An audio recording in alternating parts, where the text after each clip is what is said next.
to start with chapter number 4, Agriculture of CBSE NCERT class 10th.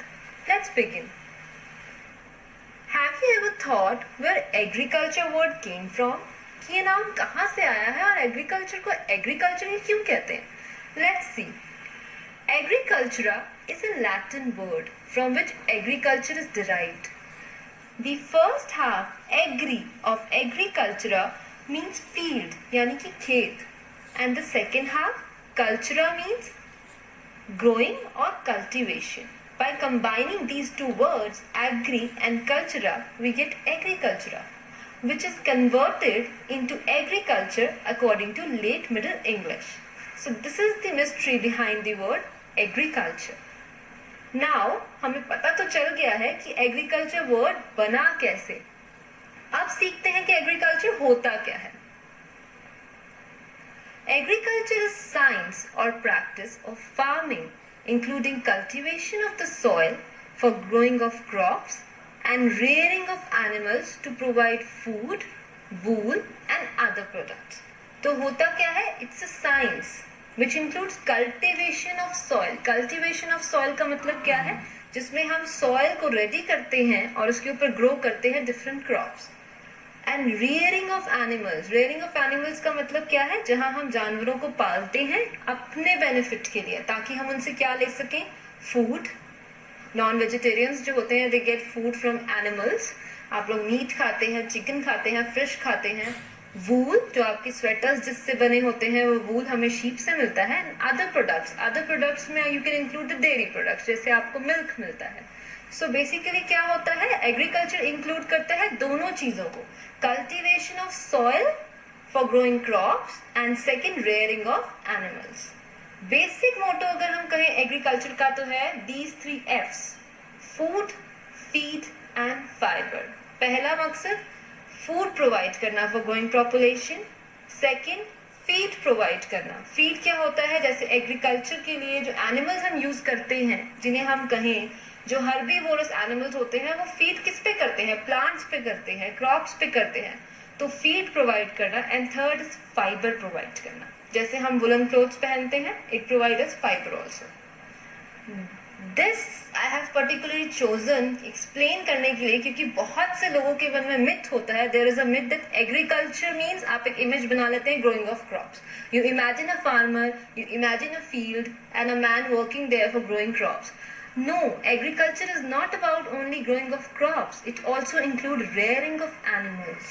जो animal husbandry होती है, जो rearing of animals होते हैं, that is also part of agriculture. Combination of these two things makes agriculture complete. Rearing of animals is often called livestock. तो अगर आप ये शब्द सुने livestock, तो घबराइएगा नहीं, सिर्फ rearing of animals को ही livestock कहा जाता है. Now see types of farming. Farming agriculture में कौन सी फील्ड है जिसमें हम क्रॉप्स ग्रो करते हैं? नाउ लेट्स सी ये कितनी तरह की होती है. It's basically of 3 types. First one is primitive subsistence farming. Second one is intensive subsistence farming. Third one is commercial farming. Leave the third one for now. You can see subsistence farming in both these cases, and the first word is changed. Here it is primitive and intensive. सबसे पहले फिर देखते हैं कि subsistence farming क्या होता है. Then we will go into primitive and intensive. Subsistence का डिक्शनरी मीनिंग होता है बच्चे मिनिमल, बहुत कम होना या सिर्फ सफिशिएंट होना. तो सबसिस्टेंस फार्मिंग है the farming which the farmer does for own family, जो आप बेचने के पर्पज से नहीं करते, ओनली फार्म फैमिली के लिए होता है, सिर्फ खाने के पर्पज से, कि जो गुड्स वो प्रोड्यूस कर रहे हैं ओनली फूड के पर्पज से, खुद यूज करने के लिए जो फार्मिंग की जाती है वो सबसिस्टेंस फार्मिंग होती है. Here you can see farming or a system of farming that provide all or almost all the goods required by the farm family, used without any significant surplus for sale. यानी उनकी field इतनी छोटी होती है, production इतनी कम होती है कि उससे फैमिली की नीड्स ही सेटिस्फाई कर सकती है. इसे आप सेल के पर्पज से या कमर्शियल पर्पज से you not consider this option. So this is not suitable, only fit for feeding the farm family. So that is subsistence farming. अब इसी के आगे 2 टाइप्स हैं, the primitive subsistence farming and the intensive subsistence farming. Let's see what are those. Primitive subsistence farming. Primitive का मतलब होता है ancient और पुराना, तो इसमें obviously पुरानी techniques use होंगी. Let's see. So it is practiced on small patches of land with the help of primitive tools like hoe, dhow and digging sticks. तो क्या होता है, ये स्मॉल पैचेस ऑफ लैंड पे की जाती है. क्योंकि ये सबसिस्टेंस फार्मिंग है तो इसमें बहुत ज़्यादा बड़ी लैंड नहीं होती और पुराने तरह के टूल्स, यानी आपके पास कोई मशीनरी नहीं होती, कोई हार्वेस्टर्स नहीं होते, पुराने टूल्स हो जिसे आप कहते हैं खुरपा, फावड़ा और डिगिंग स्टिक्स, खुदाई के लिए जो लकड़ियाँ यूज़ की जाती हैं, उन्हीं से इसमें फार्मिंग होती है. एंड फैमिली कम्युनिटी लेबर इसमें यूज़ होती है. आप मतलब किसी को हायर नहीं करते, you don't hire people for farming. Family and community labor is involved and used for self consumption. सिर्फ खुद की utilization के लिए ही use होती है. This type of farming depends on monsoon. It is primitive, पुराने तरह की है, so no artificial irrigation is there. It depends upon monsoon. Natural fertility of the soil, यानी कि कोई आप फर्टिलाइजर्स नहीं यूज करते, कोई हाई यील्डिंग वैरायटी सीड्स नहीं यूज करते. Normal natural fertility of soil and suitability of other environmental conditions to the crop grown. इसमें क्या है, जैसे अगर आपके पास बारिश ना हो तो इस तरह की फार्मिंग नहीं हो सकती. अगर नेचुरल फर्टिलिटी डिक्लाइन हो गई है लैंड की तो उस पर फार्मिंग नहीं हो सकती. So it is primitive subsistence farming which is ancient type of farming. Example है ये प्रिमिटिव सबसिस्टेंस फार्मिंग का. This is slash and burn technique. Slash का मतलब हिंदी में होता है काटना एंड बर्न का मतलब एज यू ऑल नो होता है जलाना. So slash and burn farming is a form of shifting agriculture. इसको मैं एक्सप्लेन करती हूँ आगे. A method of agriculture which existing vegetation is cut down and burned off. एक बार जब फसल लग जाती है, जब उसमें से आप रिट्रीव कर लेते हैं जो आपको चाहिए, तो जो बचा हुआ सामान होता है, जो बचा हुआ आपके पास ग्रास होता है, उसको आप क्या करते हैं, बर्न कर देते हैं. अक्सर यू मस्ट हैव सीन, कई बार खेतों में से आग लगाते हैं फार्मर्स और वो बगल में ही खड़े होते हैं, they are seeing the fire. So वो इंटेंशनली होता है, they just burn the crops, they just cut them off which is slash and they burn them off before new seeds are sown. तो वो clearing के लिए use होता है, उस एरिया को clear करने के लिए. Typically used as method for clearing forest lands for farming. Okay? ये एक तरह का shifting agriculture है. Shifting agriculture क्यों कहते हैं इसमें हम, क्योंकि जिस जगह को हमने जला दिया है उसको आप बार बार यूज करने से क्या होता है, उसकी फर्टिलिटी डिक्रीज हो जाती है. and ultimately you have to shift from that place, leaving that place unused, leaving that farm unused. So this is slash and burn farming. Here you can see results of slash and burn farming. आप यहाँ पर इस picture में देखिए ध्यान से. This is the natural vegetation जो थी and this is after burn. The field looks like this. जलने के बाद वो field कुछ इस तरह का दिखता है. So इसका result क्या होता है, advantage क्या है? Layer of ash provides newly cleared land with a nutrient-rich layer to help fertilize crops. ये जो ashes हैं यहाँ पर, पुराने जो हमारे पास crop थी उसकी, वो एक तरह से natural fertilizer का काम करते हैं. It is very nutrient-rich. ठीक है, लेकिन इसका drawback क्या है? Under this method आपकी जो land होती है, it is fertile for few years.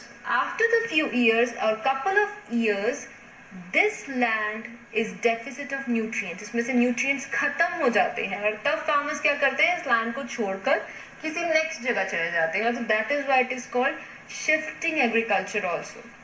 Okay, I think this concept is clear to you now. Okay, what is slash and burn farming and how it affects the farmland. Now the next type of farming is intensive subsistence farming. आप लोगों को याद होगा I have explained subsistence farming जिसके अंदर सिर्फ घर के लोगों के लिए ही अनाज sufficient होता है, not for sale. Primitive क्या हो गया उसके आगे जुड़ने से, जो पुराने तरह की टेक्निक्स यूज करता है. Now what is intensive? Intensive का डिक्शनरी मीनिंग होता है something which is very much concentrated. तो यहाँ intensive की यूज किया है because in this you can see here in the picture ये एक small land है और इस पे कितने सारे लोग काम कर रहे हैं इतनी सी land पे. So it is labor intensive in nature. एक बहुत कम land पर intensive subsistence farming में बहुत सारे लोग काम करते हैं. Let's see what is the formal definition. This type of farming is practiced in areas of high population pressure on land. It is labor-intensive farming where high doses of biochemical inputs and irrigations are used for obtaining higher production. होता क्या है, ये generally families में होता है कि एक family की लैंड है और पॉपुलेशन, लैंड तो उतनी ही है, पॉपुलेशन बढ़ती जा रही है फैमिली की विद ग्रोइंग ईयर्स, तो हाई पॉपुलेशन प्रेशर हो जाता है उस लैंड पर. अब वो लैंड जितनी फसल उगा सकती है उसको आप प्रेशराइज करेंगे कैसे, बायोकेमिकल डोजेस डालकर, हाई डोजेस ऑफ इनपुट्स डालकर, फर्टिलाइजर्स डालकर, so that it can grow more crops. Second, labour intensive farming है. When family population is growing तो क्या है, वही लैंड जो है ज्यादा लोगों में डिवाइड हो जाती है. Source of income is the same, so it is labour intensive also. So the basic causes of labor intensive farming we can see here is growing population. Family की land उतनी है, population बढ़ती चली जा रही है, तो सारे के सारे लोग उसी land पर काम कर रहे हैं, so growing population. Second is right to inheritance. अब जितने family के लोग हैं, they all inherit same piece of land. वही land inherit कर रहे हैं उतने family के लोग, so right of inheritance and growing population leads to intensive subsistence farming. Now last and the most different one is commercial farming. नाम से ही आपको पता चल रहा है commercial का मतलब होता है to sell. जो चीज हो ही business के लिए, that is commercial. It is completely opposite of subsistence farming because their farming is done for the domestic purpose. Here the farming is done for the commercial purpose. Read this. When farmers do not grow crops or raise animals for their own good but to sell, जब आप फसल जो उगाते हैं, crop उगाते हैं, it's not for your domestic purpose, लेकिन purpose ये आपका क्या है, बेचना.